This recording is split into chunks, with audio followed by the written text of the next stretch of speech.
আজকের ভিডিওতে আপনাদের দেখাবো সোনা ট্যুরস অ্যান্ড ট্রাভেলসের সাথে 5 রাত্রি 6 দিনের এই ট্যুর প্ল্যানের দ্বিতীয় পর্ব বারাণসী বা বেনারসের কাশী বিশ্বনাথ ধাম এবং সারনাথ ধাম। প্রথম পর্বে বা আগের ভিডিওতে দেখিয়েছি অযোধ্যা ধামের ভিডিও, সেই ভিডিও দেখতে চাইলে ডেসক্রিপশানে লিঙ্ক দেওয়া থাকবে, দেখে নিতে পারেন। আর এই ভিডিওতে বেনারস সহ সারনাথের কোথায় কোথায় ঘুরলাম, কি কি খাওয়া দাওয়া করলাম, কেমন মজা করলাম, সব কিছু জানতে হলে সম্পূর্ণ ভিডিওটি দেখুন।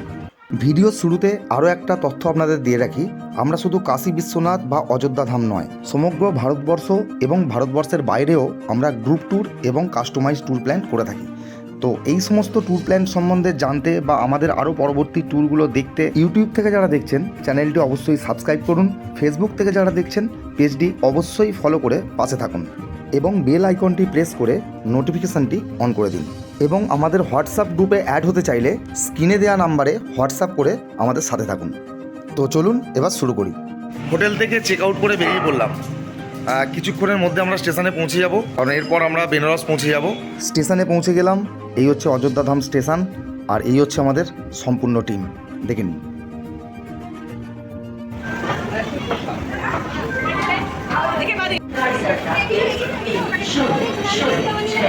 প্রায় 1 ঘন্টা মতো ট্রেন লেটে অবশেষে আমরা পৌঁছলাম বেনারস স্টেশন। অপূর্ব সুন্দর এই বারাণসী স্টেশন, যাকে বলা হয় বেনারস। দেখুন কত সুন্দর সাজিয়েছে, দারুণ দারুণ স্টেশন। স্টেশনের বাইরে আমাদের গাড়ি এসে গেছে, আমরা গাড়িতে উঠবো এবং হোটেলে পৌঁছব। চলে এলাম বারাণসীর হোটেলে। এই হচ্ছে আমাদের হোটেল, হোটেলের সেকেন্ড ফ্লোর।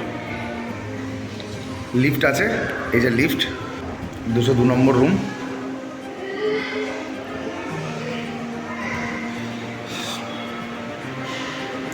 এই হচ্ছে বেড, কিং সাইজের ডবল বেড, 3 জন আরামে শোয়া যায়। এই হচ্ছে বেড, হচ্ছে রুম। হোটেল থেকে কিছুক্ষণের মধ্যে ফ্রেশ হয়েই চলে এলাম এই সেই বিখ্যাত গোধুলিয়া চক বা গোধুলিয়া মোড়। বেনারসের একটি বিখ্যাত মার্কেট হলো এই গোধুলিয়া চক। শুধু মার্কেটই নয়, বলা বাহুল্য যে বাংলা সাহিত্যের বিভিন্ন উপন্যাসের সাথে জড়িয়ে আছে এই গোধুলিয়া চক। পুরো পথটাই কিন্তু একটি বিশাল বড় মার্কেট, পুরো পথটাই। গোধুলিয়া চক ঘুরে হোটেলে ফিরতেই দেখলাম ডিনার রেডি। ডিনারে রয়েছে স্যালাড, রুটি আর তার সাথে চিকেন কষা। এই দিয়ে ডিনার করে আজকের রাত শেষ করলাম। Good morning from Varanasi. আমরা সকাল সকাল বেরিয়ে পড়লাম বারাণসীর কাল ভৈরব মন্দির দেখতে, কারণ বেলার দিকে প্রচণ্ড ভিড় হয়ে যায়, তাই আমরা একদম সকাল সকাল বেরিয়ে পড়েছি। মন্দির দর্শন করে তারপর গিয়ে ব্রেকফাস্ট সারবো। চলুন মন্দিরটা আমাদের ঘুরে দেখাই। এই হচ্ছে বারাণসীর কাল ভৈরব মন্দির। মন্দিরে ঢোকার লাইনে দাঁড়াতেই অবাক হয়ে গেলাম। এই এত বড় লাইনটাকে সকাল সকাল বলা হয় নাকি ভিড় কম, তাহলে ভিড় হলে কত ভিড় হয় একবার ভাবুন। অবশেষে বেশ খানিকক্ষণ পর মন্দিরের মূল প্রবেশদ্বারে যখন পৌঁছলাম, তখন জানতে পারলাম মূল বিগ্রহের এখানে ভিডিও করা নিষেধ। তাই লাইন দিয়ে আর বেশি কাছে না গিয়ে আমি দূর থেকেই কালভৈরব বাবাকে প্রণাম করে নিলাম। তবে এই মন্দিরের একটি দৃশ্য দেখে আমি খুব অবাক হয়ে গেলাম। শুনেছিলাম দেবাদিদেব মহাদেবের আর এক নাম পশুপতিনাথ, অর্থাৎ মহাদেব নিজেই পশুদের দেব, এবং এখানকার পুরোহিতদের থেকে জানতে পারলাম এনারাও সেটাই বিশ্বাস করেন। এও জানলাম যে ভগবান কালভৈরব নিজেই এই কুকুরদের ভক্ত। তাই এখানকার সাধারণ মানুষ থেকে পুরোহিত এবং প্রত্যেকটি মন্দিরেও এই কুকুর বিড়ালদের প্রতিও আলাদা ভাবাবেগ রয়েছে। তাই যারা ভগবানের পুজো করেন অথচ এই অবলা জীবদের অত্যাচার করেন, তারা কোনোভাবেই ভগবানকে সন্তুষ্ট করতে পারবেন না। তাই এখন থেকেই সাবধান, এদেরকেও ভালোবাসতে শুরু করুন। কাল ভৈরব মন্দির দর্শন করার পর হেঁটে হেঁটে এখন চলেছি দাসা সমৃদ্ধ ঘাটের দিকে। তো যাওয়ার পথে নতুন খাবার এখানে টেস্ট করব। এই যে বারাণসীর বিখ্যাত খাবার উত্তপম, দেখা যাক খেয়ে কীরকম টেস্ট।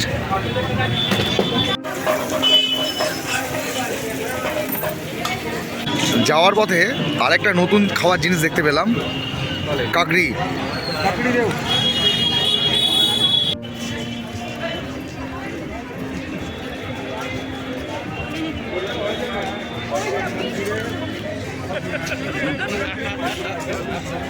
কাকড়ি শেষ হতে না হতেই আবার চলে এলো হাতে মালাইও, মানে যেটা আমরা মালাই বলি, এখানকার ভাষায় হচ্ছে মালাইও। এই যে দেখুন মালাইও। এই যে সেই দশা সমৃদ্ধ ঘাট। এই কাশী বিশ্বনাথ ধামে এরকম অনেক ঘাট রয়েছে, তার মধ্যেই একটি বিখ্যাত এবং উল্লেখযোগ্য ঘাট হলো এই দশা সমৃদ্ধ ঘাট। এখানেই আমরা সন্ধ্যা আরতি দেখব। এই হচ্ছে শ্রী খিচুড়ি বাবা মন্দির। এই হচ্ছে খিচুড়ি বাবা, আর এই হচ্ছে খিচুড়ি বাবার খিচুড়ি ভোগ।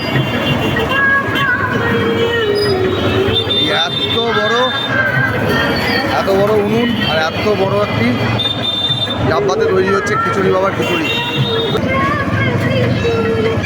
এই হচ্ছে সে বেনারসের বিখ্যাত শ্রী কাশী বিশ্বনাথ ধাম। ভক্তবৃন্দরা মূলত এই কাশী বিশ্বনাথ ধাম এবং গঙ্গা আরতি দেখার জন্যই বেনারসে আসেন। দশা সমৃদ্ধ ঘাট এবং খিচুড়ি বাবার মন্দির এবং শেষে শ্রী কাশী বিশ্বনাথ মন্দির, যে মন্দির বা যে ধাম বা তীর্থস্থান ভ্রমণের জন্য অধিকাংশই ভক্তবৃন্দ এখানে আসেন। এখানেও ভিডিও নিষিদ্ধ হওয়ায় ভেতরের চিত্র তুলে ধরতে পারলাম না। সাইট সিন করে চলে এলাম, এসে গেছি ব্রেকফাস্ট করতে। এই যে আজকের ব্রেকফাস্টে ছিল এই যে এগ চাউমিন। আরেকটা জিনিস, অনেকেই আছেন চা প্রেমী। আসলে এমনি দিনে দুবার তিনবার যখন তখন বেড টি থেকে শুরু করে চা আমরা পেয়েই থাকি, তাই চাটা নতুন করে দেখাইনি, এই একবার দেখিয়ে দিলাম। কিন্তু বলে দিলাম বেড টিতেও চা পাবেন এবং দিনে দুবার তিনবার চা আছেই। সোনা ট্যুরস অ্যান্ড ট্রাভেলসের আরেকটা বিশেষত্ব আপনাদের বলে দিই। এই যে সোনা ট্যুরস অ্যান্ড ট্রাভেলসের সাথে আমরা এসেছি, এরা কিন্তু নিজেরা কুক নিয়ে আসে। এই দেখুন, পুরো ঘরোয়া বাঙালি রান্না। অধিকাংশই পর্যটক ঘুরতে বা তীর্থে এসে নিজেদের শরীরকে ঠিক রাখার জন্য যে কোনো খাবার ঘরোয়া এবং টাটকা খেতে পছন্দ করেন। তাদেরকে বলবো নিঃসন্দেহে এই সোনা ট্যুরস অ্যান্ড ট্রাভেলসের সাথে যোগাযোগ করতে পারেন। এনারা সবটাই নিজেরা এবং দায়িত্ব নিয়ে রান্না করে খাওয়ান। কিছুক্ষণের মধ্যেই আজকের লাঞ্চ রেডি। লাঞ্চে আছে ভাত, একটি ভাজা, ডাল, একটি মিক্স ভেজ, মাছের কালিয়া, চাটনি এবং পাঁপড়। আমরা প্রত্যেকেই জানি বিভিন্ন গ্রুপ ট্যুরে সিনিয়র সিটিজেন এবং বাচ্চারা থেকেই থাকেন। তাদের জন্য এরকম ঘরোয়া এবং সুন্দর সুন্দর মেনু থাকায় কোনো সমস্যাই হয় না। লাঞ্চ করে একটা ছোট্ট ভাত ঘুম দিয়ে আমরা বেরিয়ে পড়লাম সন্ধ্যা আরতি দেখার উদ্দেশ্যে। বেনারসের বিখ্যাত সেই সন্ধ্যা আরতি। আরতি দেখার জন্য সমস্ত দর্শনার্থীরা একে একে এই গঙ্গার পাড়ে এসে ভিড় জমিয়েছে। আর কিছুক্ষণের মধ্যেই এই সামনে আরতি শুরু হবে। এই যে হচ্ছে ঘাট, আর ঘাট থেকে আমরা চলে এলাম এই যে আমাদের বোটে। এই বোটে বসবো আর এই বোটে করে আমরা গঙ্গা আরতি দেখবো। লাইফ জ্যাকেট পরে ফেলেছি, সবাই বোটে উঠে বললাম। এই বেনারস বা কাশী বিশ্বনাথ ধামের গঙ্গায় প্রায় 83টা গঙ্গার ঘাট রয়েছে। সন্ধ্যা আরতি শুরু হওয়ার আগে নৌকো বিহার করে সেই ঘাটগুলি দর্শন করে নিলাম। আর এই নৌকো বিহার বা নৌকো করে সন্ধ্যা আরতি দেখা, এটা কিন্তু আমাদের প্যাকেজের মধ্যেই ছিল। এই হচ্ছে সেই বিখ্যাত হরিশ্চন্দ্র ঘাট। প্রথমে হরিশ্চন্দ্র ঘাট, তারপর মণিকর্ণিকা ঘাট, এই রকম প্রায় 40টি বিখ্যাত ঘাট আমরা দর্শন করলাম। এই হচ্ছে বেনারসের উল্টা মন্দির, যা জলের উপর নির্মিত। জলের ওপর জাগ্রত এই উল্টা মন্দির দেখার জন্য অনেক ভক্তবৃন্দ আসেন, কিন্তু আমাদের হাতে সময় কম থাকায় আমরা আর এই মন্দির দর্শনে ভেতরে ঢুকিনি। নৌকা বিহার করার পর আমরা চলে এলাম সেই দশা সমৃদ্ধ ঘাটে। ততক্ষণে এই গঙ্গা আরতি বা সন্ধ্যা আরতি প্রায় শুরুর পথে। আমরা আমাদের বুকিং করা বোটে করেই গঙ্গা আরতি দেখলাম। এই আরতি দেখার জন্য গঙ্গার ঘাটে অগণিত মানুষের ভিড় হয়। সেক্ষেত্রে অনেকে চাইলেও ভালো করে আরতি দেখতে পান না। তাই সোনা ট্যুরস অ্যান্ড ট্রাভেলস এই প্যাকেজে বোটে করেই সন্ধ্যা আরতি দেখার ব্যবস্থা রেখেছিল, যাতে আমরা সরাসরি এবং সুষ্ঠুভাবে এই গঙ্গা আরতি বা সন্ধ্যা আরতি দেখতে পাই।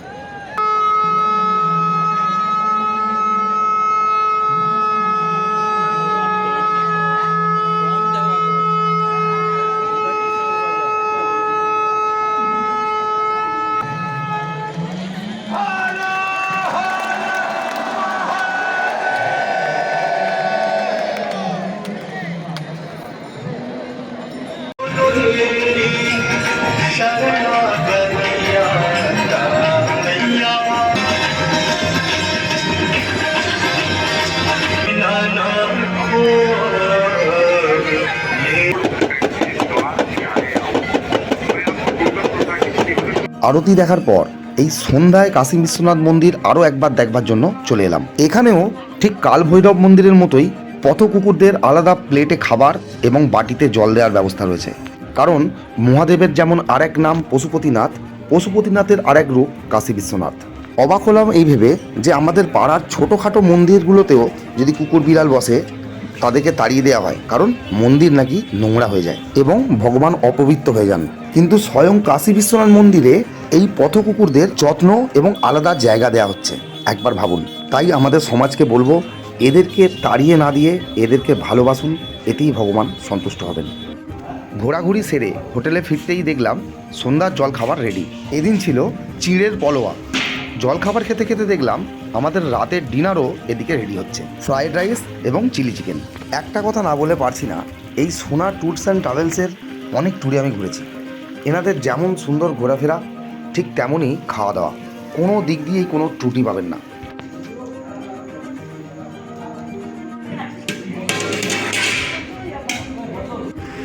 Good morning from Benares. আজকে আমাদের প্যাকেজের লাস্ট দিন, সাইট সিনের জন্য বেরিয়ে পড়লাম। এই যে সাইট সিনের গাড়ি আমাদের এসে গেছে, এবার সাইট সিনে আমরা বেরোবো। প্রথমেই চলে এলাম মহাদেব মন্দির দর্শনে। মন্দিরের সম্মুখেই প্রথমেই রয়েছে একটি শিবলিঙ্গ, আর এই মূল শিবলিঙ্গর পাশে রয়েছে অজস্র ছোট ছোট শিবলিঙ্গ এবং মন্দিরটাও বেশ বড়। আবার এই শিবলিঙ্গর পাশেই রয়েছে শ্বেত পাথরের তৈরি শিবলিঙ্গ, যেগুলো কাঁচের ঘরের মধ্যে রয়েছে। এই মহাদেব মন্দিরের বাইরে এসেও সেই একই চিত্র। এখানেও মানুষ কুকুরে একই সাথে বসা ওঠা। এখানে কুকুরকে আলাদা চোখে কেউ দেখে না। কুর্নিশ জানাই বেনারসের এই চিন্তাভাবনাকে। এই মন্দিরে পুজোর পাশাপাশি ধর্মীয় জ্ঞান এবং ধর্মীয় শিক্ষারও ব্যবস্থা রয়েছে। এখন আমরা চলে এলাম দুর্গা কুণ্ড বা দুর্গা মন্দির। এই যে আমাদের গেস্টরা পরপর প্রবেশ করছে। বেনারসের বিখ্যাত মন্দিরগুলির মধ্যে এটিও একটি। শুনলাম এই দুর্গা মা নাকি খুবই জাগ্রত, কিন্তু মূল বিগ্রহের কাছে ক্যামেরা বা মোবাইল অ্যালাউ না থাকায় সেই চিত্র তুলে ধরতে পারলাম না। তবে সিকিউরিটির থেকে অনুমতি নিয়ে আবার সেই একই চিত্র ক্যামেরাবন্দি করলাম, শুধু আমাদের বেঙ্গলের সেই সমস্ত সাধারণ মানুষ বা পুরোহিতদের সচেতন করার জন্য, যারা কুকুরদের মারধর করেন এবং অবহেলা করেন। দেখুন, বেনারসের কোনো মন্দিরই কুকুর ছাড়া সম্পন্ন নয়। দুর্গা মন্দির দেখে আমরা চলে এলাম তুলসী মানস মন্দির দেখতে। এই যে সত্যনারায়ণ তুলসী মানস মন্দির, তলা থেকে সম্পূর্ণ মন্দিরটা একবার আপনাদের দেখিয়ে দিই। আমরা আজকে খুব আর্লি মর্নিং বেরিয়ে পড়েছিলাম, তাই আজকের ব্রেকফাস্ট বাইরেই করানো হয়েছে। আর আজকের ব্রেকফাস্টে আছে এই যে মশালা ডোসা, রয়েছে এখানকার ভাষায় রাম কি ঝাঁকি, আমাদের ভাষায় শ্রী রামদেবের মিউজিয়াম।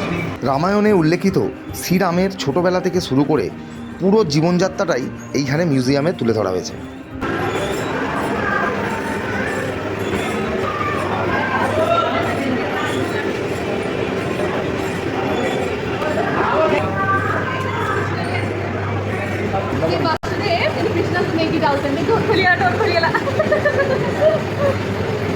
এরপর আমরা চলে এলাম কাশী হিন্দু বিশ্ববিদ্যালয়।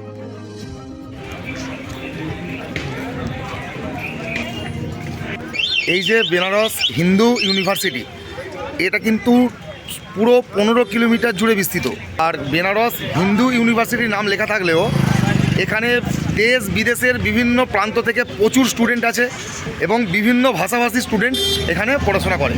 এই বিশ্ববিদ্যালয় স্থাপনের পেছনে একটি খুবই গুরুত্বপূর্ণ ইতিহাস লুকিয়ে রয়েছে। সেই ইতিহাস জানতে হলে আসতেই হবে এই বিশ্ববিদ্যালয়ে। তার জন্য যোগাযোগ করতে পারেন এই সোনা ট্যুরস অ্যান্ড ট্রাভেলসের সাথে। এই যে স্ট্যাচুটি রয়েছে, এই হচ্ছেন সেই সাধারণ মানুষ এবং মহান ব্যক্তি যার জন্যই এই বিশ্ববিদ্যালয় স্থাপন সম্ভব হয়।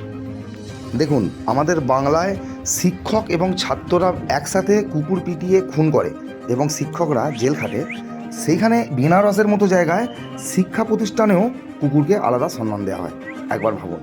এই হচ্ছে কাশী সংকটমোচন মন্দির, কিন্তু এখানে মোবাইল পার্স কিছুই অ্যালাউ নেই। তাই এখানে লকার রয়েছে সামনে, লকারে সব কিছু জমা দিয়ে ভেতরে প্রবেশ করতে হবে।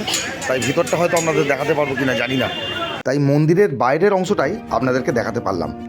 আবারও একটা কথা আপনাদেরকে বলবো, আমরা অনেকেই কাশী বিশ্বনাথ ধামে আসি বা বেনারস ঘুরতে আসি, কিন্তু এই সমস্ত জায়গা আমরা ঘুরি না। অবশ্যই আপনারা সোনা ট্যুরস অ্যান্ড ট্রাভেলসের সাথে যোগাযোগ করতে পারেন। তাদের যেমন সুন্দর খাওয়া দাওয়া তেমনি ঘোরানো ফেরানো।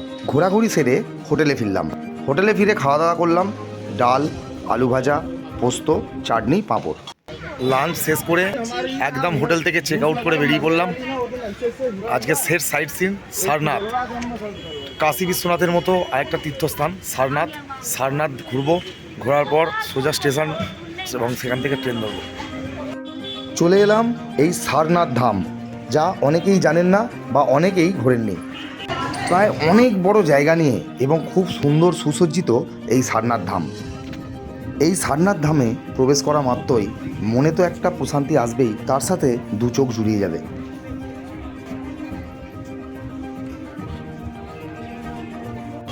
छोड़ो ना, चलो ना, चलो हो गया बेटा।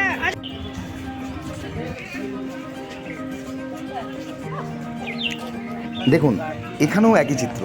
এখানে একজন গাইড পর্যটকদের এই সারনাথ সম্বন্ধে জ্ঞান দিচ্ছেন, কিন্তু এই অচেনা পর্যটকদের কুকুরটি কিন্তু কোনোভাবেই কামড়ায়নি। এই হচ্ছে সারনাথ মিউজিয়াম।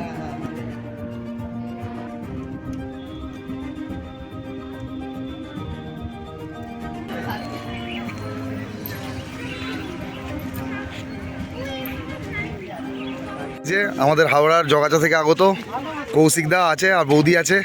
দাদা কেমন লাগলো একটু আগে বলো। আজকে খুব ভালো, মানে আজকে শেষ টুকটাও খুব ভালো লাগলো। খাওয়া দাওয়া খাওয়া দাওয়া খুব সুন্দর, ঘোরাঘুরি ঘোরাঘুরি খুব সুন্দর, সব ভালো লেগেছে। বৌদি, এই যে আমাদের আর একটা টিম, এদের থেকে একটু জেনে নেবো আজকের ঘোরাঘুরি বা সব কিছু ওনাদের কেমন লাগলো। কেমন লাগলো? তাহলে তাহলে মিঠুনদাকে নিয়ে একটা হিপি ফুড়ে হয়ে যাক।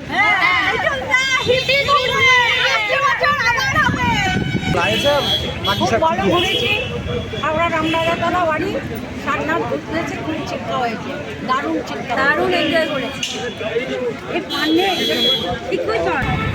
আমাদের অযোধ্যা ধাম, কাশী বিশ্বনাথ, বারাণসী আর সারনাথ, এই ধামযাত্রা এখানেই শেষ হলো। আমরা গাড়িতে প্রায় সবাই উঠে পড়েছি। 6টায় আমাদের ট্রেন আছে, এরপর সোজা স্টেশন, তারপর যে যার বাড়ি। খুব মিস করবো সবাইকে। দেখা হবে আবার নেক্সট কোনো ট্যুরে।